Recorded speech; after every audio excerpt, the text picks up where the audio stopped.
of the old dairy. And if you haven't seen part one, I'll leave a link at the end of the video. And once again, as you can see, I have done, if you watched last week, you'll notice I have done a bit off camera because it's just, once again, there's a lot of little fiddly bits to do. And I'm trying to put as much in as I can, as possible, in the shortest time as possible as well. Well, it's around 4 p.m. here on a Friday afternoon in the land down under. And how's your week been? If it's anything like mine, and it's been pretty full on, it gets pretty hectic at times. Well, if you spend the next 14, 15 minutes with me, I can just about guarantee you're going to be feeling a lot less stressed and hopefully more relaxed. I've really been enjoying the time spent here at the Laidley Pioneer Village and Museum, and it's classified as, and it's an historic open-air museum. And there's over 300,000 exhibits, and you can just wander around from one building to the next. You can get a tour if you want, by a guide, or you just go around and check everything out on your own, at your own pace. And there's always someone around, if you need any assistance.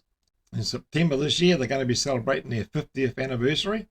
And that's going to be a special day, and they've already asked if I'd do the official videographer. So I'm looking forward to that. And I'm also going to be having my stall there, where I'll have some of my art on display and for sale.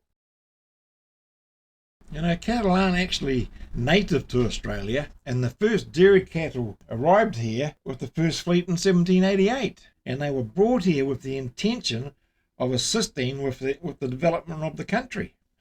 But most of them escaped, and anyway, their numbers increased dramatically. So it didn't take long for dairy farming to become a commercial enterprise. Now, although Anna Baldwin patented a milking machine way back in 1879, and her patent used a large rubber cup that connected to the cow's udder and to a pump lever and bucket, and working the pump lever pulled the milk out of the udder and into the bucket. Anna obviously got sick of milking them by hand. She was obviously a clever lady. But it wasn't until the late 1930s, early 1940s, that the milking machines were actually brought into Australia. Now, although I've never milked a cow, but apparently it takes somewhere between 8 and 10 minutes to milk one by hand. Today's machines can milk around 100 cows in an hour, and that's compared to the 2 or 3 cows a single worker can do by hand. So there's not a lot of people out there milking cows by hand these days. Now, back in the old days, just about every farm had cows to milk, and it's most comfortable for the cows to get milked at evenly spaced times each day, which means on a twice a day milking cycle, you'll find farmers will milk early, like 5 o'clock in the morning, and then 5 o'clock again at night, so it's spaced out evenly. And remembering also that cows have to get milked twice a day, minimum, 7 days of the week. That's every day.